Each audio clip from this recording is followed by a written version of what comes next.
Hi, I'm your host, Michelle Poverman, a former anxious empath turned mostly grounded psychotherapist, intuitive guide, and energy healer, and this is Into the Work.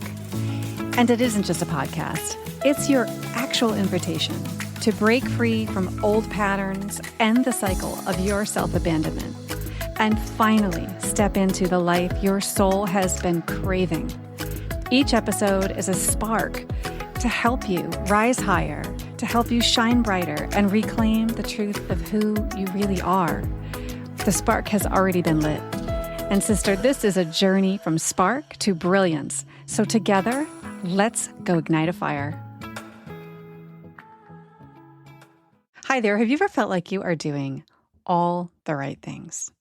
You're setting goals, you're manifesting, you're putting in the effort, but something still isn't clicking, like it's an invisible ceiling between you and the success you know that you are meant for.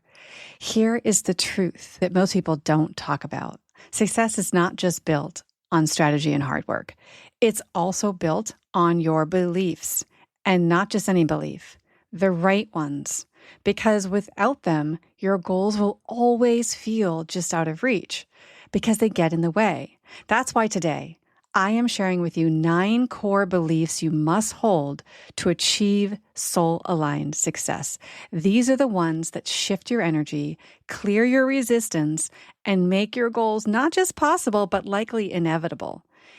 If even one of these beliefs is missing, it can quietly sabotage everything you are working toward, because when you are missing this belief, you're likely holding the opposite as true. So stay with me, because by the end of this episode, you'll know exactly which beliefs you already embody and which ones are the missing keys that can unlock this next level of your life. So let's jump right in. As I go through these 9 beliefs, I am going to start with the statement that I want you to repeat to yourself. So as I'm saying this statement, I'm going to use the word my or me, and that refers to you, the listener, right? So you are listening to me right now, and I want you to say these out loud, okay?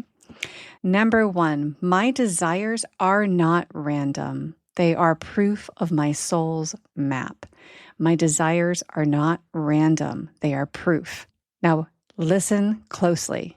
I know that's like, oh, that's a really fluffy thing to say, Michelle, but let me tell you, this one was huge for me. So let me follow up here. Your desires are not silly. They are not distractions. They are encoded inside of you like seeds, already designed to grow into something very specific. Think of an acorn, already knows it's going to be an oak tree. An apple seed never questions whether it's allowed to become an apple tree. In the same way, your desires are evidence. They are your drive. They are your instigators of who you're meant to become here. They are energetic. They are emotional. They are physical. I mean, it is everything. I think it was Rumi that said, what you seek is seeking you, right? And your desires are the key to that, to bringing that forward. So if you've been doubting whether your goal is valid or whether it's silly or whether, you'd ever be good enough or whatever, here's your reframe. Your desires are not random. They are your compass. You would not want it if it was not for you. And I've said this a lot in this podcast, like, I usually use this example, and it's always the one that comes right up to me. But like, I don't walk up to a guy on the street selling hot dogs and think, oh my God, I need to get a hot dog stand. He's got a line out around the corner. He does like 700 different toppings. He's got this whole thing going. He's got music. He's doing it like he's living his highest life. Like he is out there, rain, sunshine, whatever. And he's doing it right. And he's probably killing it. And I'm looking at that, and I'm not sitting here thinking, oh man, why didn't I do that? Right? Because I'm not drawn to that, right? I'm not here for the food industry. This is not what was encoded in me upon coming down here, right? That wasn't it. That isn't my way of being of service.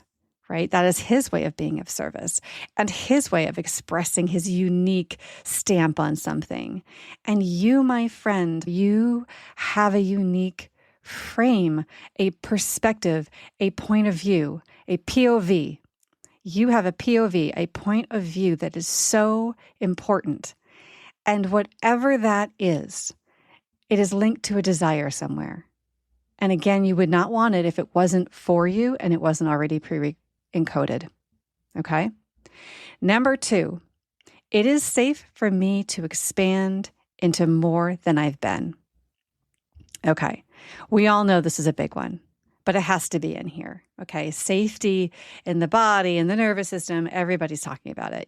I can't go on Instagram without seeing a reel about it or hearing about it, but that's probably because I clicked on something, right? But it is safe for me to expand into more than I've been. And I really want to highlight the more than I've been part, because along the way you have expanded, obviously. You are not the same as you were when you were 5 years old, right? You've grown and expanded and matured, and your soul has expressed itself in different ways. And if you're listening to this, I believe you wouldn't have been pressing this button to listen to this episode if it wasn't for you, right? So most of us don't self-sabotage because we're lazy or unmotivated. That's a story. We self-sabotage because expansion feels unsafe. Success might mean being seen. It might mean being judged. It might be outgrowing people we love in certain ways.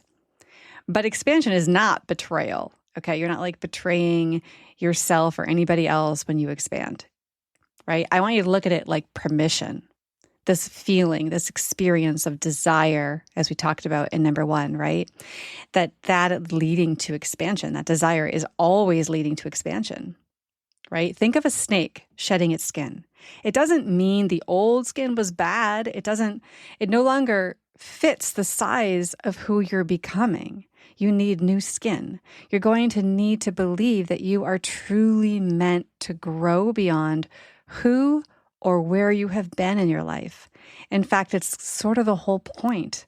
When we come down here, we have these things encoded in us, and we are here to create and expand. That is literally what we come down here to do, and to love, all those things. And so for you to believe that this is unsafe, for your nervous system, your unconscious self to believe it's unsafe, is the conditioning of life. It's what you went through growing up. It's what you saw or felt or experienced as a child, even perhaps, or as a teenager or in your 20s or whatever. And they are stories from past expansive states, right? Different times where you were shifting and changing. Maybe you changed friend groups when you were a kid, maybe all the things, jobs. And so all these changes were just part of a past experience. You can't go off your past to create your future.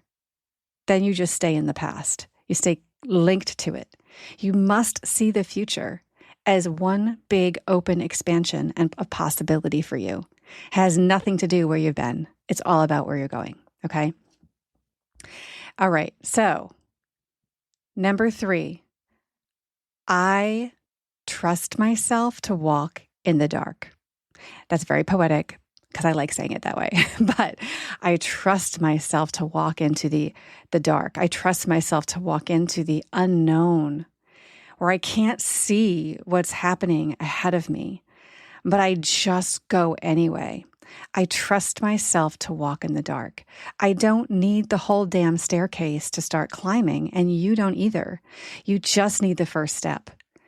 Driving at night, you only see as far as those headlights reach, right? Like you're driving around those long, windy roads. It is a little sketchy sometimes, but you can't see beyond those headlights. But it's enough to take you across the country, right? You can still do that and drive for 3,000 miles just seeing what the lights are shining on, because you have had it sort of built within you that that's safe, that that's okay, that's what's to be expected. You have all that you need to go as far as the light shines in front of you. And you don't need to see beyond that. And belief is trusting yourself to take the next step, even if you can't see those 20 steps ahead. Okay? And so you trust yourself to walk in the dark. You trust yourself to move forward as far as you can see, if that's what it needs to be. And that really has helped me a lot in my life. I have done some things. This podcast was really one of them. It really was. I mean, I said I wanted to do this for a while, and it just was it just rocked my nervous system. But then it kind of lit me up and excited me, and my heart opened, and I was like, oh my God, it'd be so cool. And then I would shut that down and go into hiding. And I really am working on this still. I'll probably work on this one for the rest of my life, but trusting myself to just move forward when I don't see it or know it. If you are a perfectionist out there, I just want to say to you, I see you, sister. I know you, and I am you. And we want control. We want to know what to expect. We want to, especially as empaths and seekers, we like to be chameleons. As part of our gifts is to give people what they need, what we know they need, right? To show up exactly as the situation calls in us, to be able to flow that way. But when we don't know what's ahead, it's kind of off-putting, right? We don't know how to prepare. We don't know how to show up. Who should we be? And so I'm telling you, dig your heels into this one, okay? I trust myself to walk in the dark. All right, number 4. This is more about the beliefs about the process of your life, okay? So number 4, your resistance is a compass, not a stop sign. So that's my resistance is a compass, not a stop sign. Listen to this one, and then you can say it again. I want you to actually understand what this means, and then say it again. Have you ever noticed that when you're about to do something really meaningful, fear and procrastination show up louder than fucking ever, okay? You're yeah, this would be such a great thing. But then when you actually really are about to do it, you're shutting down. Right? Fear and procrastination show up louder than ever. Now, I had seen this quote somewhere. It was from the War of Art. I don't know if you know Stephen Pressfield, The War of Art. And he says that resistance is strongest right before a breakthrough. So instead of thinking, oh no, this isn't right, this must be wrong, I want you to say, wow, this must be really right if I'm this freaked out. Right? That fear is not a red light, it's a green light in disguise, right? So if you're feeling this sinking feeling, I can't do this, wow, that must mean that it's really important that you do, right? That resistance is strongest right before the breakthrough. That so many of us, I'm telling you, sister, so many of us do not make it to the breakthrough. We freak out and we curl back up and we never get past the breakthrough. I can't tell you how much I understand that and how I have been there. And I hope this resonates with you, that resistance you're feeling to the encoded within you beautiful desire that has been implanted within you before you even came down here is meeting with resistance. Right? This beautiful party that's dying to be expressed is being met with resistance because it's fear. And fear, my friend, is a liar. And you are going to miss your breakthrough if you don't notice that your resistance is telling you exactly where to go. Right? And I'm going to move on to the next one. But first, I want to say, as we wrap this one up, I want to say to you that some of you might be thinking, yeah, Michelle, but what about intuition, right? What if that's really just intuition that I shouldn't do it? Okay, so let me just say this very clearly. Intuition is not fear. It's not. Fear is an emotion, and most 98% of the time, fear is based on a story running through your head. Intuition is not a story running through your head. It's not. Intuition is a knowing, right? It can sort of feel like a feeling, if you want to say, but it's not an emotion of fear that builds stories. It's not. It is a lightning strike that comes within us that is a knowing that we're ooh, I don't know if I should do this. This doesn't feel right.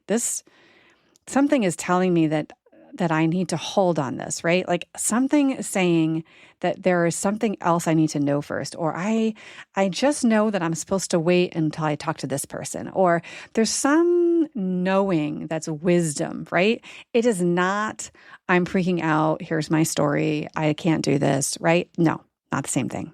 Okay. All right. Sorry, my soapbox. Okay.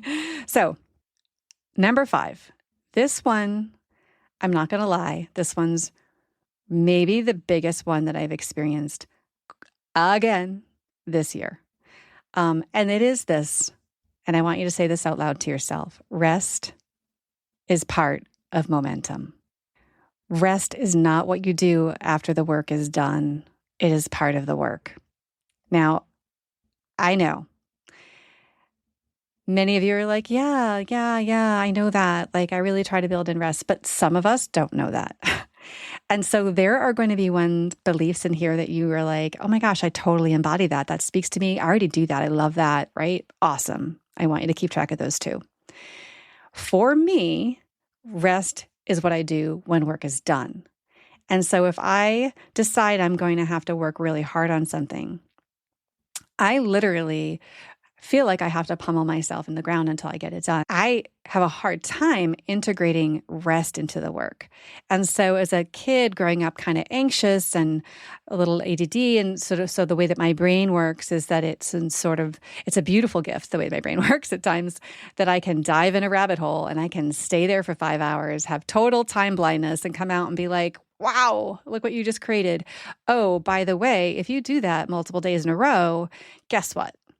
Your battery is like fizzling. Your energy body is like, what is going on? You're depleting.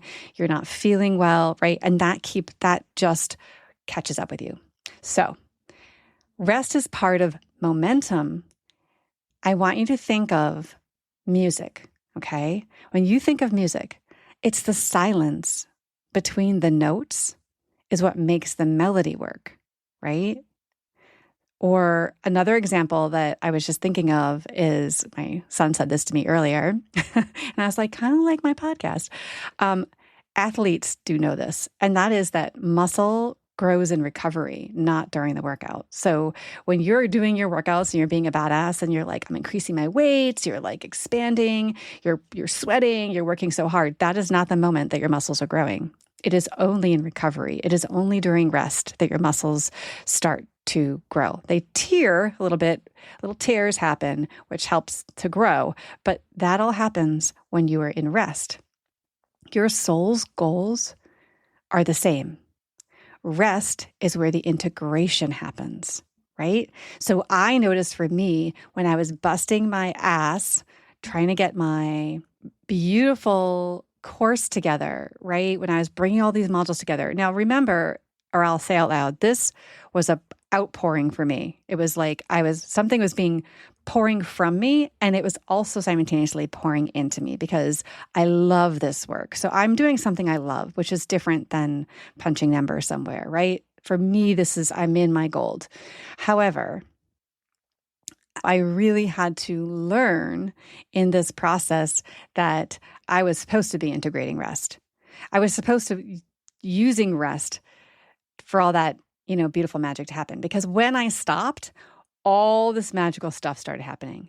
When I stopped, I was like, oh my God, this inspiration. Oh, I should do this. And all this beautiful stuff was coming in. And I was like, oh, damn. I wanted this when this was going on, right? But I wasn't resting to allow for the intuitive hits to come in as much as they were afterwards. So, all right, number 6, and this is for you to repeat, I don't need to control outcomes.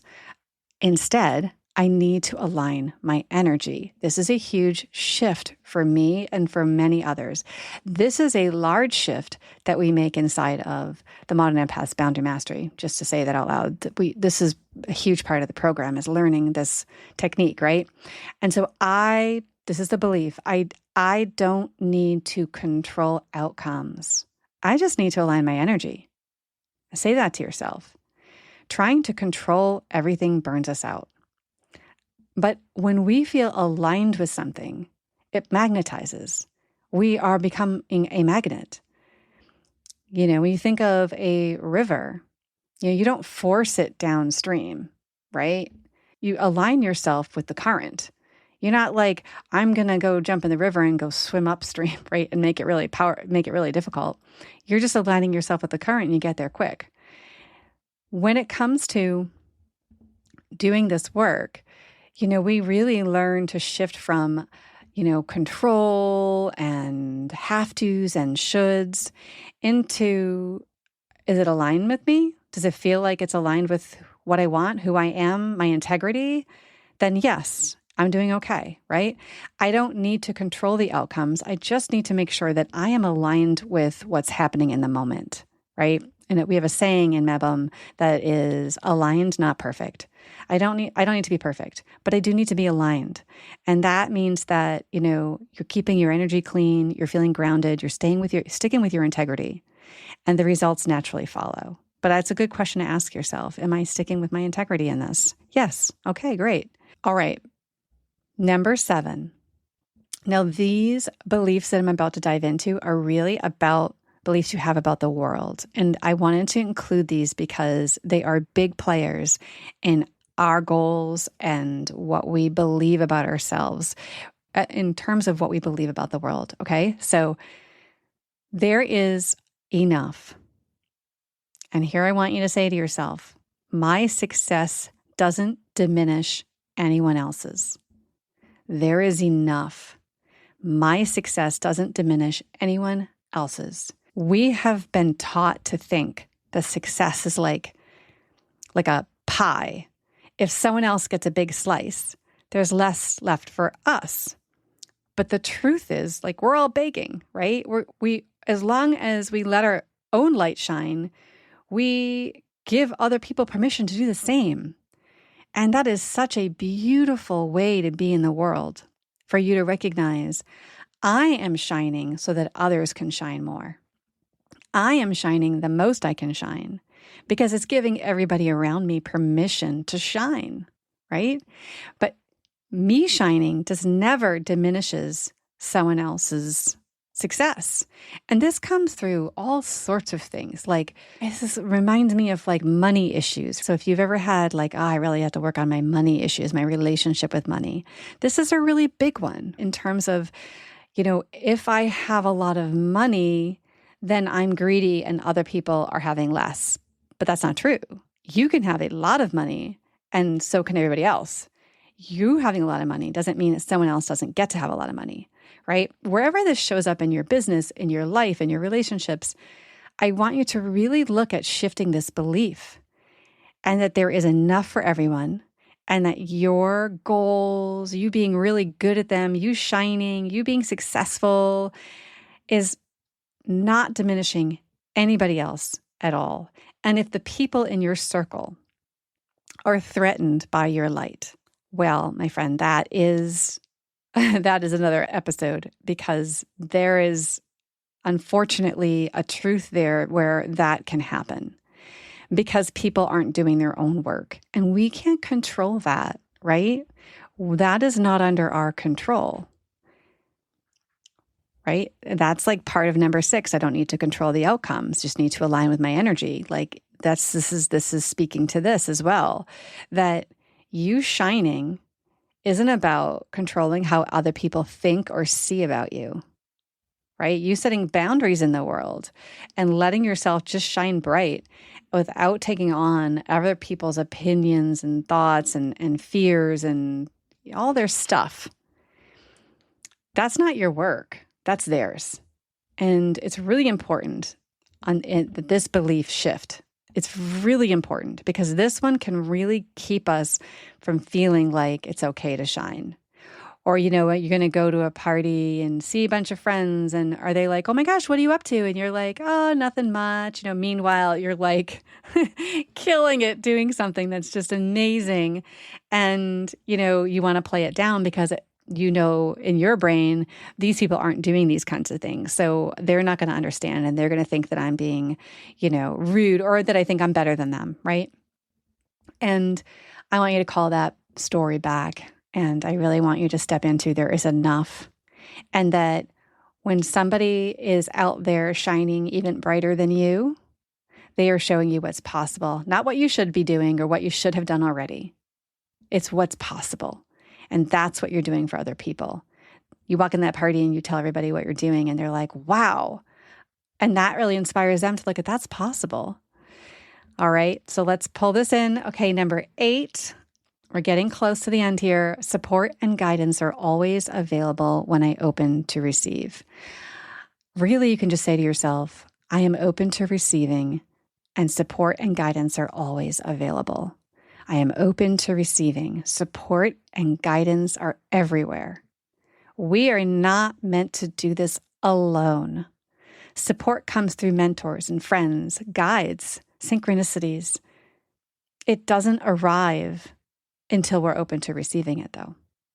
The net doesn't appear until after the leap. Imagine that, right? We don't even know there's a net. We have no idea there's a net. But after we leap, we learn there's a net. What if the next step forward for you actually unlocks the support you've been waiting for?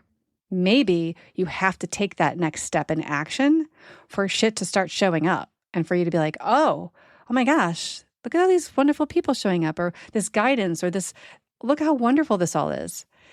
But you have to get past it. You have to see the net after you take the leap. And so support and guidance are always available to me. I am so open to receiving it all. That's your belief shift. So this brings us to number 9. And this is where we're going to end in terms of wrapping up the beliefs. And this is hard right now for some of us because some of us are really impacted with what's going on in the world. And I think what's going on in the world is actually dulling our light a great deal because we are struggling with guilt and things like that because of how bad the world is at large. You know, there's so much happening in the world that's hard. There's also so much happening in the world that's beautiful. But the number 9 belief is this: the world is blessed when I am fully alive. Your success isn't selfish, it's service. Right? Think of that musician who never shares her song. The world loses more than she does. And when you are living in our world today, sometimes I myself have these waves where I'm like, is that insensitive? Should I be excited and putting all this beautiful stuff out there? And when all these people are dying or they're in pain or they're being, they're hurting, and there's a lot of pain right now. And there always has been, but there's a lot right now. But I just want to say the world is still blessed when I am fully alive, right? Your success and your growth and your high vibration is healing the planet. It is energy that needs to reside on this planet for it to be okay. Fear and anxiety and pain and grief, those all affect our planet. It is really important, and I can't say this enough, that you believe that the world around you gets blessed when you are fully alive, because that's what the world needs right now. It needs people who get to come alive. Right? So here's the reframe. Your aliveness is not indulgence. It's your greatest gift. And sister, if you are hiding, I'm shining my flashlight on you right now. If you are hiding and you are stuck and you aren't putting your gifts and your genius out into the world, but you know somewhere inside you that there is something encoded in you to do that, then I'm shining a light on you right now. This belief is really important for you to really embrace. Write it down, put it on the mirror every freaking morning when you brush your teeth, right? When this world I am in right now, this world you're in is blessed when you come alive. You are hurting and harming more by not coming alive than you are, right? Like coming alive is going to actually save us all. Right? We all need to save ourselves, really, and raising our vibration and doing the work and all embracing these beliefs are going to help you to fully step into yourself. Even if it's scary, even if it's, moving through the dark, all of it So these are the things that I have really been holding close to myself. Like a lot of these beliefs I've talked about today have been ones that I have struggled with in the past. And they aren't just mindset hacks, they're really soul contracts. So they're the fertile ground your goals need in order to grow. So you need this sort of fertile ground in order for this desire you have to come into fruition. So I really want to leave you with a journaling prompt, okay? Which one of these beliefs feels like oxygen to you right now, where you're like, oh my gosh, I need to breathe that in. I am desperate for that. And which one feels almost, maybe even too big to believe, right? Maybe there's some that also that you feel, I'm doing that already. I got that one. I want you to keep count of that too. I want you to notice which ones you felt were things that you're really good at. And then I really want you to look at what do I really need to start to hold closer. Remember, you don't have to force a belief. Just soften into the possibility that these truths are already inside you. They're waiting to be remembered. You've already been encoded. You already know all of this. It's waiting to wake up. It's waiting for the light to be shined, right? For the sunlight to come in. Because when you shift your soil, your goals don't just grow, they flourish. They have all the nutrients that are needed.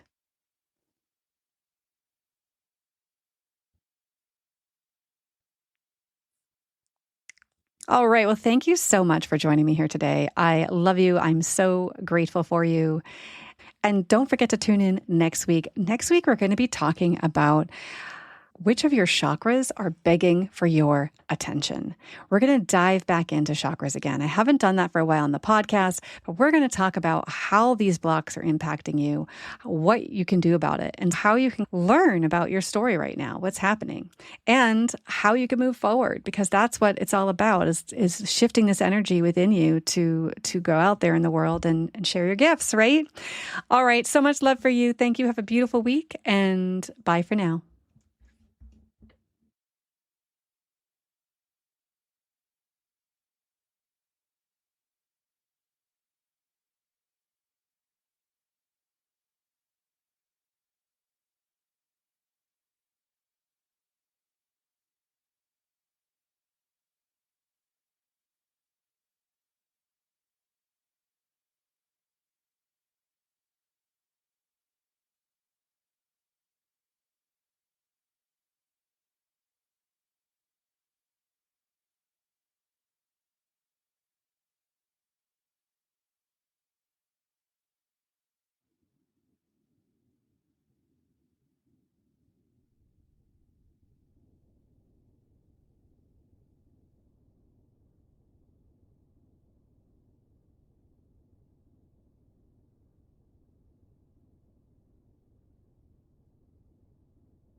Thank you for joining me on Into the Work, Therapy for Empaths and Seekers. If this episode spoke to you, please follow the podcast and leave a review. It is the best way to spread this healing work to other women. Your presence here matters. Step into your power, heal your soul, and rise with women who are doing the same. Keep joining us every week, and together we can heal the world. If you're ready to dive deeper, grab your free Shadow Work Transformation Bundle in the show notes, and I will look forward to seeing you next week.